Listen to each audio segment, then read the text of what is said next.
નમસ્કાર વિદ્યાર્થી મિત્રો, આજે આપણે કેટલાક આઈએમપી હેતુલક્ષી પ્રશ્નો જોઈશું.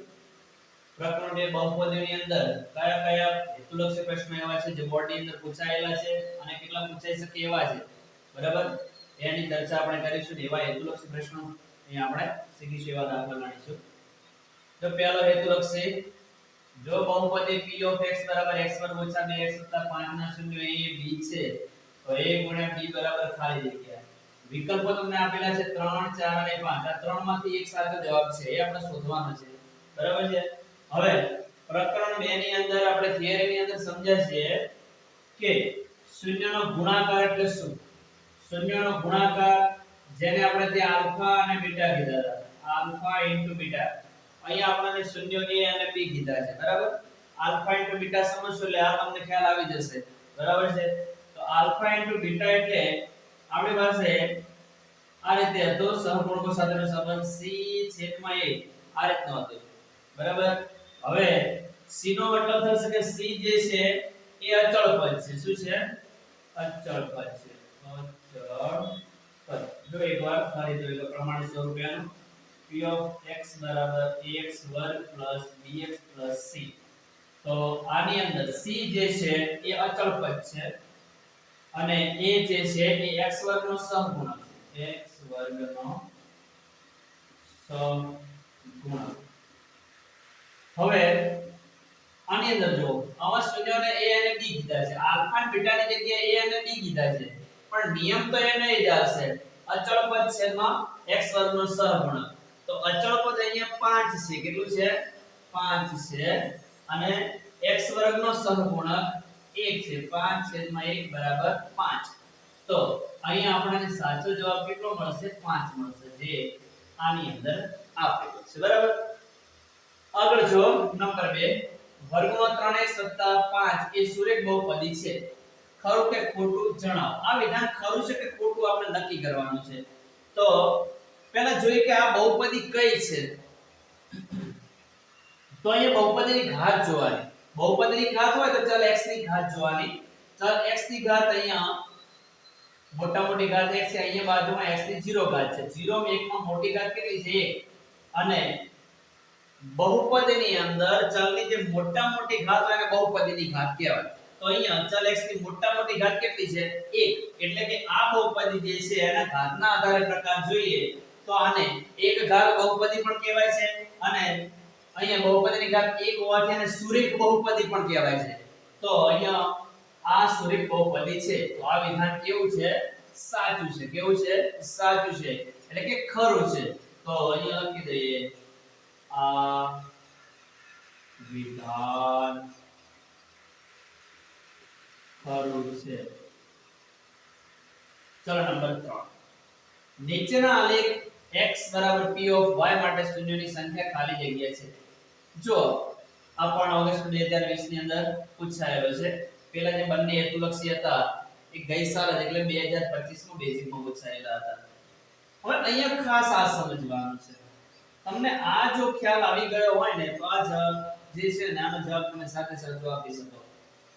કૌંસની અંદર જે આપેલું છે ax ને એ જે અક્ષ છે અને છેદતા બિંદુ ગણવાના છે. કૌંસની અંદર આપણને y આપેલા છે, તો આલેખ જે દોરેલો છે y અક્ષ ને કેટલા બિંદુમાં છેદે છે એ આપણો જવાબ છે, બરાબર? તો x = p of y, તો એટલે અહીંયા y ને છેદતા બિંદુ આપણે લઈશું. તો 1 2 3 અને 4.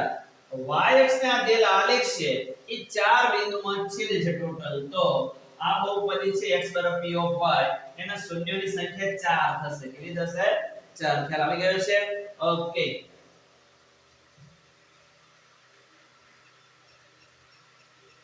નંબર 4, y = 6x - 2x² + 7 નો આલેખ કેવો હશે? બરાબર છે? હવે આ હેતુલક્ષીનો આપણે જવાબ આપીએ એ પહેલા થિયરી થોડી યાદ કરીએ. જુઓ, આ દ્વિઘાત બહુપદીનું પ્રમાણિત સ્વરૂપ આવશે. જો ax² + bx + c. હવે આની અંદર આપણે શીખ્યા હતા x² નો સહગુણક અહીંયા જે a છે, આ a > 0 હોય એટલે કે ધન હોય તો ઉપર ઉપરની તરફ ખુલ્લો વક્ર મળે અને x વર્ગ નો સહગુણક જો ઋણ હોય એ લેસ ધેન 0 હોય તો આપણને આનો આલેખ નીચેની તરફ ખુલ્લો વક્ર મળે બરાબર છે તો હવે તમને ખ્યાલ આવ્યો કે સર છે આ બહુપદીની અંદર તમે જુઓ x વર્ગ નો સહગુણક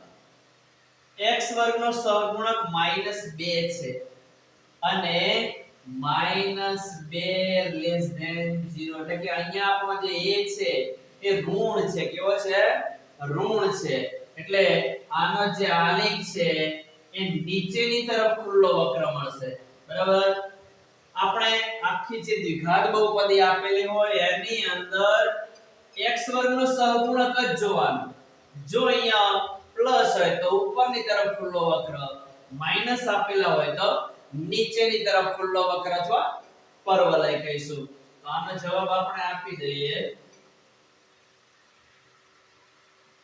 આ દ્વિઘાત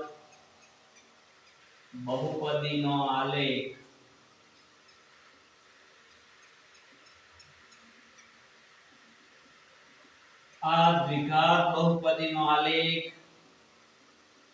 નીચેની તરફ ખુલ્લો વક્ર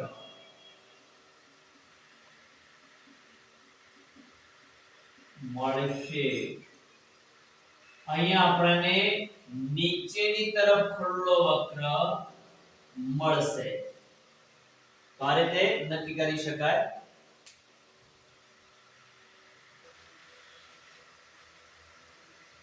નંબર 5 જો દ્વિઘાત બહુપદી p of x = x3 + 3x2 + kx - 24 નો 103 હોય તો k બરાબર ખાલી જગ્યા આપણે અહીંયા આ બહુપદીનો 103 આપેલો છે એટલે કે x ની કિંમત 3 આપેલી છે કેટલી આપેલી છે 3 એટલે કે x બરાબર 3 આપેલા છે તો પહેલા જે બહુપદી છે એની અંદર જ્યાં જ્યાં x છે ત્યાં 3 મૂકીશું બરાબર પછી ગણતરી કરીએ એટલે જવાબ આવશે જો પહેલા જે બહુપદી આપી છે એમને પહેલા લખી દઈએ પૂરેપૂરું ધ્યાન આપજો p of x બરાબર x3 + 3x2 + kx - 24 તેથી હવે જો આની અંદર જ્યાં જ્યાં x દેખાય છે ત્યાં બધે 3 મૂકી દઈશું પહેલા તો x ની જગ્યાએ 3 મૂકીએ તો p of 3 x ની જગ્યાએ 3 મૂકીએ તો 3 નો ઘન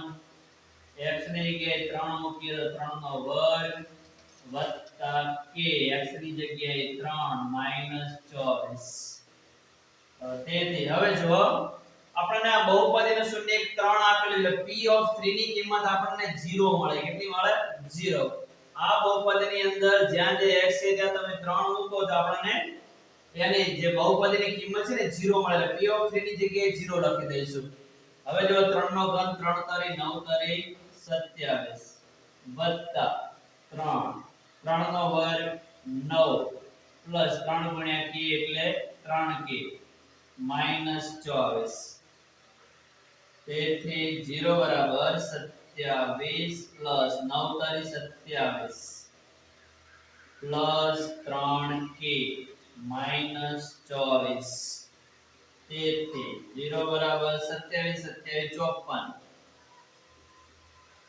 આ -24 એની જોડે લાવી દઈએ -24 આ બંનેનું સાદુરૂપ 54 આવ્યો -24 ત્યાંથી બાદ કરશું પ્લસ 3k તેથી 0 બરાબર 54 માંથી 24 કાઢી નાખો 4 માંથી 4 જાય તો 0 5 માંથી 2 જાય તો 3 પ્લસ 3k આ પ્લસ 30 બરાબર ને ડાબી બાજુ લાવી દઈએ તો -30 થશે બરાબર 3k હવે તગડો ગુણાયેલો છે ડાબી બાજુ જશે એટલે ભાગાકારમાં જશે તો અહીંયા -30/3 બરાબર k 3 દાન 30 3 3 ઉડી જશે એટલે અહીંયા માઈનસ વધ્યા 10 વધ્યા તેથી k બરાબર આપણને મળી જશે -10 તો અહીંયા k ની કિંમત આપણને -10 મળશે તો આ રીતે જે બહુપદી આપેલી છે એની અંદર જ્યાં જ્યાં x છે દેવાના છે p of 3 બરાબર 0 મૂકી દેવાના છે અને તમે સાદો રૂપ આપશો વ્યવસ્થિત રીતે એટલે તમને -10 કિંમત છે મળી જશે